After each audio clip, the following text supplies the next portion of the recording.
જૂનાગઢ જિલ્લામાં તારીખ 19 માર્ચ સુધી હથિયારબંધીનો આદેશ જારી કરવામાં આવ્યો છે।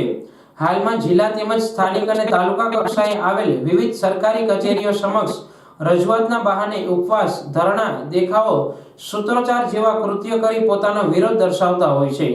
સરકારી કચેરીઓમાં રોજિંદી કાર્યવાહીમાં રૂકાવટ ઊભી થતી હોય છે। આવા પ્રસંગે કાયદો અને વ્યવસ્થાના પ્રશ્ને ઉદ્ભવે છે, જેથી તે બાબતોનું નિયમન કરવા આવી પ્રવૃત્તિઓ નિવારી શકાય તે માટે અધિક જિલ્લા મેજિસ્ટ્રેટ દ્વારા જાહેરનામું બહાર પાડવામાં આવ્યું છે।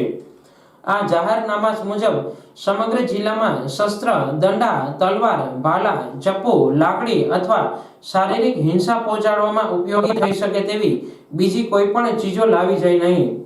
પથ્થરો અથવા બીજા શસ્ત્રો ફેંકવા અથવા નાખવામાં ઉપયોગી હોય તેવા યંત્રો અથવા સાધનો લઈ જવા, એકઠા કરવા તથા તૈયાર કરવા નહીં।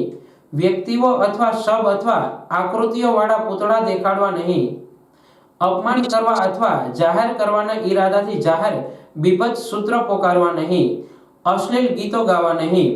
જેનાથી સુરુચિ અને શાંતિનો ભંગ થાય તેવું ભાષણ કરવું નહીં।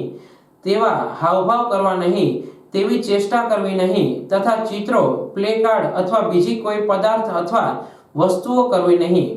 આ હુકમ સરકારશ્રીની નોકરીમાં કામ કરતી કોઈ વ્યક્તિ કે જેના ઉપરી અધિકારીઓને ફરમાવ્યા હોય અથવા આવા કોઈ હથિયાર લઈ જવાની તેમની ફરજ હોય, જિલ્લા પોલીસ અધિકારીશ્રીઓ જે તે શારીરિક અશક્તિને કારણે લાઠી લઈ જવાની અથવા શુભ હેતુથી ધંધો કરવાની પરવાનગી આપી હોય તે વ્યક્તિ, ખેડૂતો પોતાના ખેતી કામ માટે ખેતીના ઓજારો લઈ જવામાં હાડમારી ન થાય અને રોજિંદા કામ કરી શકે તે આશયથી ખેડૂતો પોતાના ઓજારો ખેતી કામ માટે લઈ જતા હોય તેને લાગુ પડશે નહીં।